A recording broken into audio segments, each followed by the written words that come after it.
Are you wondering what are going to be the best day one decks for Blob? Are you thinking about whether you should pull spotlight caches for him? We're going to cover both of those topics in this video. Obviously, talk about the card real quick. Is he worth those spotlight caches? So let's look at the card to start so that you can decide what's the right path for you. We're going to provide some keys for Blob sort of at the end after we go through the decks to give you some context for how we see this card sort of coming around. Blob is a 6 cost 4 power card, which obviously, well, maybe not obviously, but is going to gain a ton of power because on reveal, merge your deck into this and gain its total power. Ongoing, it cannot be moved. So basically what's going to happen is whenever you play Blob, it's going to take whatever's in your deck and merge it together. So this could be a 6-5, a 6-6, a 6-15, a 6-40, 6, whatever you've got in your deck, it's going to be added to Blob. So generally speaking, the ideal there is that you've got a ton of big power cards in your deck that Blob can merge with, become huge. Some of the decks we're going to look at here do sort of risk reward that a little bit. We'll talk about that when we get to it, but it's a very interesting card because there's an opportunity for all the cards that you maybe didn't get from your deck to at least gain the power from them. You don't gain any of their abilities, just their power. I mean, because that would be legit insane. It's like, well, yeah, just play Blob for anything you didn't get, and then all of a sudden you do whatever those cards are. So you got to be careful with cards like Dark Hawk, Devil Dino. You don't want to necessarily have those, or Hobgoblins or Green Goblins. Anything with negative power is sort of counterintuitive with Blob.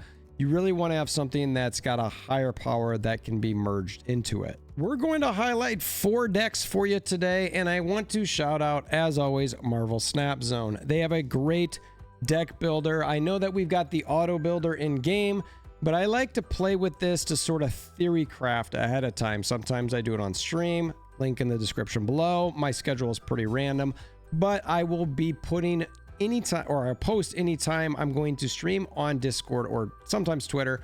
So join the Discord link in the description below. So shout out to Marvel Snap Zone.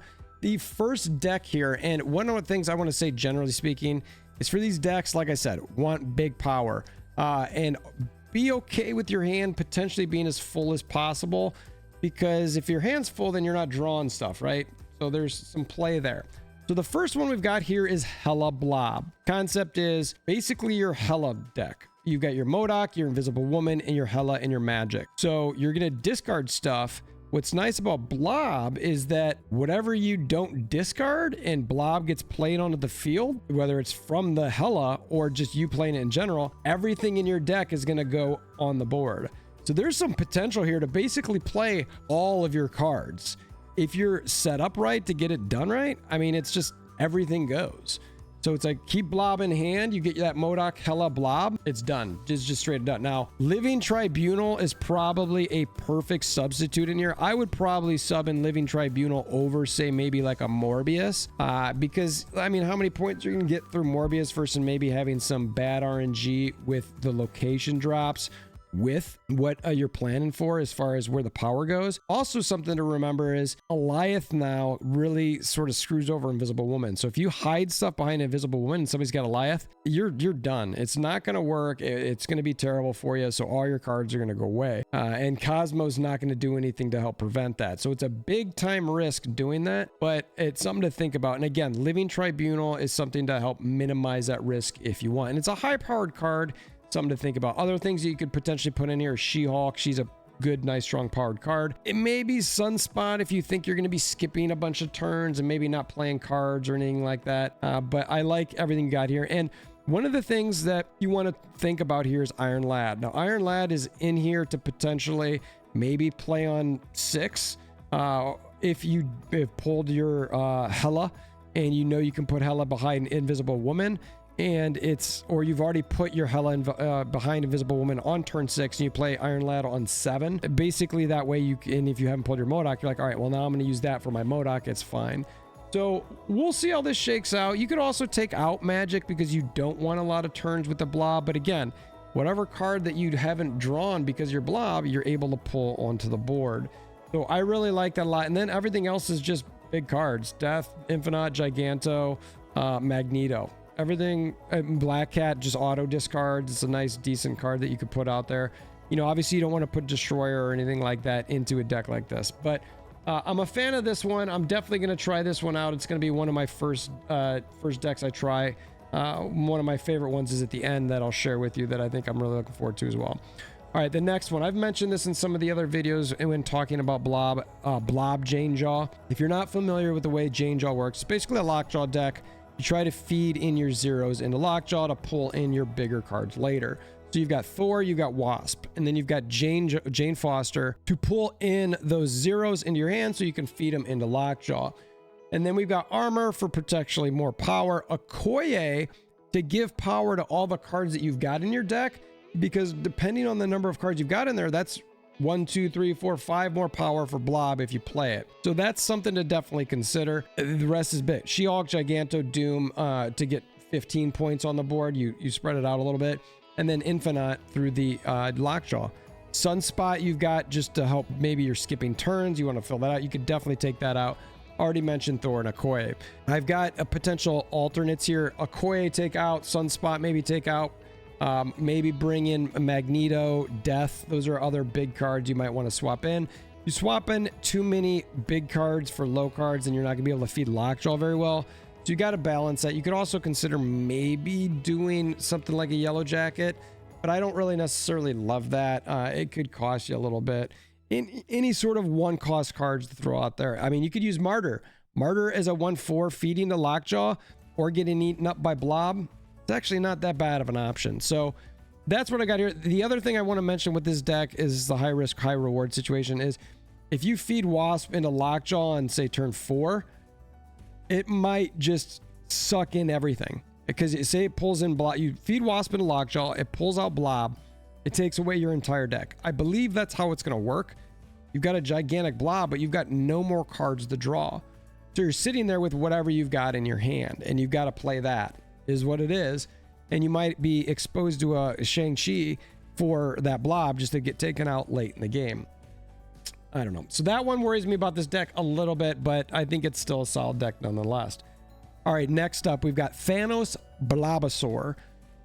Basically, we're looking at doing two things. We're going to gain points from what we've got in our hand, and we're going to gain points from what we've got in our deck. That's from Blob and Devil Dinosaur. So we're going to lean into the Blob again and having big cards like Giganto, She-Hulk, Thanos, and Infinite. Thanos is not just a big card at 610, but also adds stones to your hand to potentially give Blob even more points. So I definitely like the Thanos Blob combination. They're not huge points, but they're points. So it's nonetheless, it's not like it's taken away from other cards. So it's solid, right? And with those cards in your deck, the stones, it's going to keep you from potentially drawing other cards, which could allow you to make that Blob even bigger. Obviously, with stones and cards that are being drawn to your hand with Snow Guard and Sentinel, that feeds back your hand, right? That could potentially make Devil Dinosaur bigger and also fill up your hand so you're not pulling from your deck. So I like those things potentially in unison to be able to, you know, either play one or the other or both and still have a really good chance to get a lot of power on board. Snow Guard as a low cost is going to give you 2 cards in hand, which aren't too bad. Sunspot, just maybe you're skipping turns between 2 and 5-ish. You never know. That card potentially replaced. Sentinel, just getting power on the board and still feeding up your Devil Dino. Okoye, we talked about earlier, getting points to all the cards that you've got in your deck. Armor, just to protect something. Maybe you've got your Sunspot you want to protect. Maybe you know where you're going to play your Blob. I don't know. Armor could also be replaced because you're really not playing in these big cards until late. But if you play She-Hulk because you've skipped turns, I don't know, maybe you could protect her. Iron Lad to potentially draw an extra Devil Dinosaur. It could pull Blob or any of these other cards potentially. I like this one a little bit too. I think there's some potential. I could see this one needing a little bit of tweaking, but I like the concept of it as far as using the Devil Dino and the Blob to take advantage of both what's in your hand and your deck. So last but not least, with a similar theme, we're going to look at something that is going to be counting on what's in your hand and your deck at the same time. Collector Blob. So we've got a front end gameplay and a back end gameplay. And really, what we've got, again, Blob, we've got Magneto, Giganto, Destroyer, and Infinite. And you might be saying, why do you have that card in here? It's going to kill everything on board. There is zero plan to ever play Destroyer, Infinite, Giganto, or Magneto, ever. You will never play those cards in this deck. There's no plan to. So what the plan is you've got your Agent 13, Quinjet, Snowguard, Collector, Falcon, Agent Coulson to potentially get to Loki. Now, if you draw your 6s and you need to Loki, cool. You draw your 6 and you play out your Loki. You don't care. It doesn't matter. Maybe you don't draw something and you want to blob it out, or you draw Blob on turn 6 or sometime after you play your Loki. Perfect.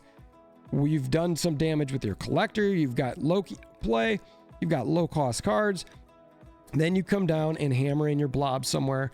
And you're sitting really good because you don't care about what's in your hand and what's in your, well, you care about what's in your deck, but you're feeling really good about what's happened here because you've built up your Collector based on the early part of the game.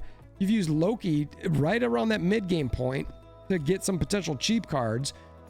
And then maybe you're playing your Blob late to get whatever you haven't drawn. And again, you're not playing your Giganto, your Destroyer, Infinite, Magneto. You just don't care. They're there for points, or they're there for Loki to potentially replace with another card from your opponent.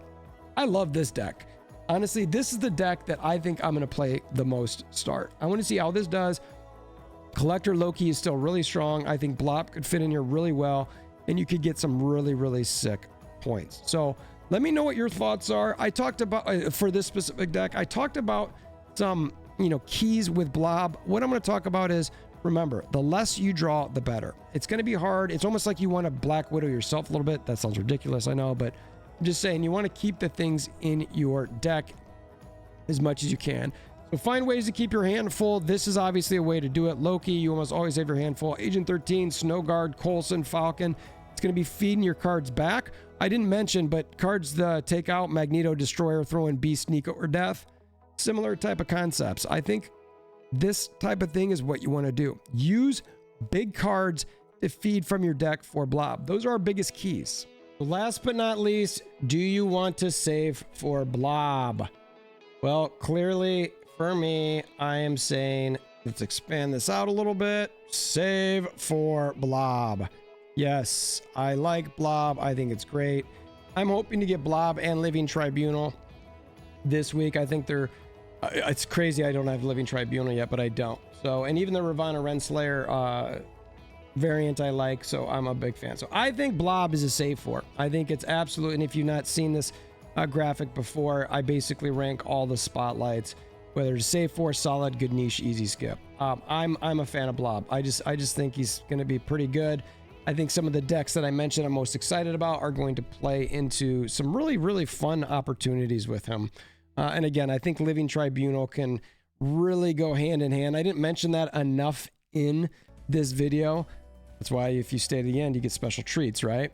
That's your special treat. I think Living Tribunal is going to be absolutely potentially key to play with him, and that means you're probably going to need magic as well, or a way to get to ramp. Maybe you use Electro to ramp a little bit, something along those lines. So I appreciate you making it this far. If you want to hammer down that like button, it's the biggest thing to help the algorithm. Comment below. Let me know what decks you're most excited to play Blob in, or you're not excited about Blob at all. Until next time, we hope you have a wonderful day.